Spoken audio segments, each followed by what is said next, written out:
Hi guys, MrRoflWaffles here. There are a ton of pretty surprising side quests in Ashes of the Damned, and this is my top 5. At number 5, this one is a callback to Transit, the map that this is obviously based on. So in Black Ops 2, you could damage Ted and make his eyes turn red, effectively making him pretty angry. And when this happened, he'd start yelling at you to stop, and he'd get really frustrated and even threaten to kick you off the bus if you kept going.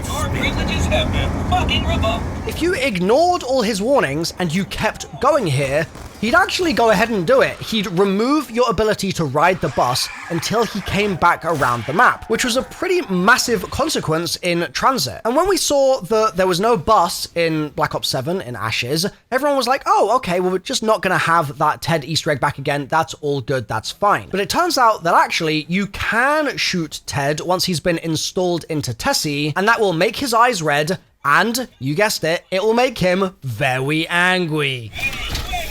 It's obviously not quite as bad as slamming the bus doors shut and locking you out, but he will lock you out of Tessie for a few seconds if you do this, so it can be a pretty fun thing to mix into your games with your friends. Number 4. Between the Blackwater Lake area and Ashwood, there are a bunch of these small rundown cabins. And these are used at various points in various different side quests. For example, to get one of the relics, you actually have to go into one of these cabins and light a candle with a Molotov. And you've all probably seen this mysterious chessboard on this table as well. But today we're going to go into a different one of the cabins and go up the stairs here. And this area really stumped me for a little while, but people discovered there's a briefcase you can interact with that teleports you to an RCXD race. It's not the first time we've seen things like this in zombies. In Terminus, you guys probably remember, there was a boat race Easter egg, and it was actually really good for earning points because you would get points as you completed all of the kind of checkpoints. And in this RCXD race, it's a similar scenario where you follow all the purple arrows until you make it to the finish line, and you can race your friends. And once you complete the route, you'll be awarded with a trophy at the end that contains loot just like the bowling alley Easter egg would reward you back during Liberty Falls last year. Number 3, this one is so atmospheric, I love it. So when you're running from Ashwood to Exit 115, in the fog, sometimes you can see faintly a glowing bear footprint. And I've had this mentioned a ton in my streams. Like, people seem to feel like this is the new pink coin on 9 because they see the footprint, but they don't know what to do with it. And it turns out, if you stand on that first footprint and then you look around a little further in the fog, you'll find another bear footprint waiting to be trodden on. So you run over to it and you stand on it, and then you keep moving. And you'll want to move fairly slowly so you don't accidentally miss any of the prints because they can be quite hard to spot. But once you do this at footprint 3 and then footprint 4, and then footprint 5 just before this kind of cliffy area, you're going to be surprised by the following little cutscene. That's a honking great bear.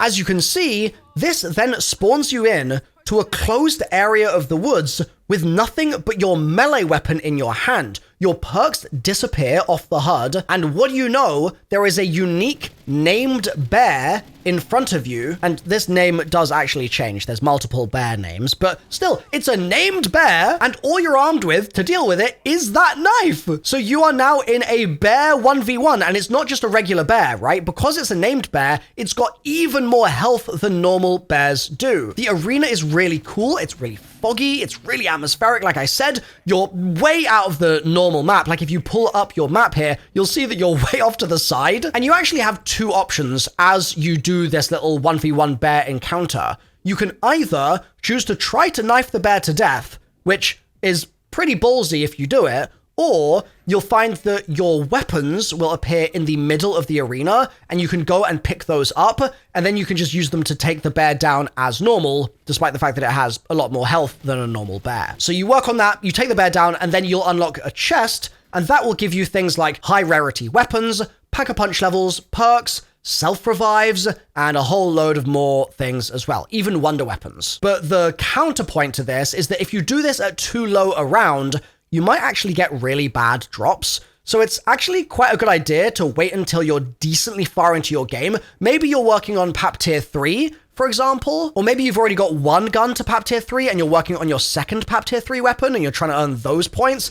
Then it might be a good idea to do this Easter egg. But even then, sometimes it can be a bit inconsistent. I think that that's something that Treyarch should maybe consider, and that's why this isn't higher up the list, because I love the atmosphere, I love the theatrics of it all, but yeah, sometimes those Easter egg rewards really suck ass, unfortunately. Number 2. This Easter egg, honestly, gives me chills. Like, this is a spooky Easter egg. If you're in a solo game especially, and you've got the lights off in your house and no one else is around, and you do this egg, it's unsettling. So it all begins with you going to Van Dorn Farm, and you're gonna go upstairs and interact with this pretty ominous looking TV. Now don't worry, the girl from the ring isn't gonna crawl out of the TV, but you are gonna interact with the TV a couple more times until you see 2 silhouettes of little girls. These are the twins, who are actually referred to on the wall writing just next to the TV as well. And you'll also hear some eerie sounds when the girls spawn in. You're then going to want to be brave and interact with the TV again and keep going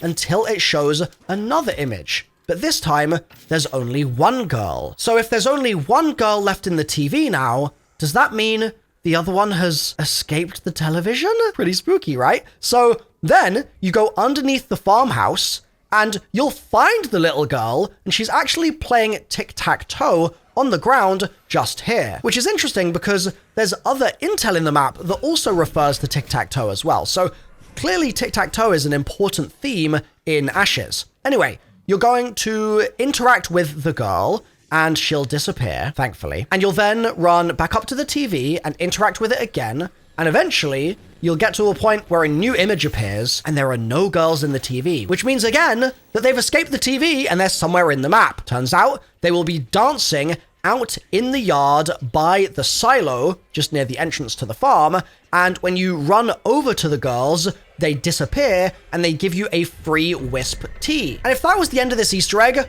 it would not be this high on the list for me, okay? But it's the following things that make it so special to me. Number 1 is your teammates cannot see the girls. It's just you. So you'll be there being like, oh, I can see the girls. And they'll be like, what are you chatting about? Like, it's so good for that. And this happened to me day 1 of this map coming out on stream in this clip here. Oh, there's more dancing girls here. Do you guys want to come and... Oh my God. Oh, they're gone. Milo, I don't think there is. There were. I promise there were. No, Chat, I swear to God. They were right here. Like, I have nothing to prove it, but they were right It's here. convenient that I walked over and there was nothing there. They were. No, come back here right now. I swear to God. Yeah, it was an interesting time. So there's that. And there's also the fact that the girls will continue to haunt the farm for the rest of the match, and they continue to give you rewards. So there's really no work required to do this Easter egg. There's no setup, but you just get endless rewards for as long as you continue to play, which is so nice. It's nice to just be amply rewarded for doing very little work in a side quest. So that's why it makes the number 2 spot on my list. Now, number 1 has it all. It's got storyline implications, it's got a real coolness factor that I never expected from a map, it's got a uniqueness to it as well, which has been very rarely seen in other maps in the past, and it's just all around a good Easter egg. It's an all-rounder in a big way. So what you're going to do is you're going to run around the fog zone between Zarya Cosmodrome and Ashwood, and you'll notice things like a crashed plane, and a rocket, I think, with some corpses. Now, if you are playing as Dempsey, he will hear echoes of his own voice near the corpses, which is pretty ominous. And next to the corpses are a couple of dog tags on the ground. So as Dempsey, if you go and interact with them, it's going to start a short cutscene that is super trippy. This is what they called you. But that's not true, is it? Child! Deserter! And you then end up in the same zone as the bear Easter egg fight from before, but this time you'll see a wisp. Your perks will disappear from your HUD, making it more atmospheric, and the wisp will stop moving and spawn a bunch of zombies that you need to take out. And once you kill all of those zombies, as you can see here, the wisp will begin moving again, and it spawns a zombified weaver. And then more zombies spawn, and a bunch of armored zombies spawn. And obviously, you've got to take them all down, and then you'll teleport back to Ashes, and you'll drop the dog tags back on the ground, and get a couple of random rewards. So you get rewards for this Easter egg, right? Don't get me wrong, it's worth doing it just to get the free stuff, probably. But it's the fact that this is an Easter egg which tells you some of the story and tells you some of the struggles that this new version of Dempsey is going through, but it does it through gameplay. It's not purely cutscene based. It's not purely written in a document that you pick up and then read in the main menu or something. It's not purely a character quote. It's actual gameplay of his fear or his memory or his concern or his PTSD.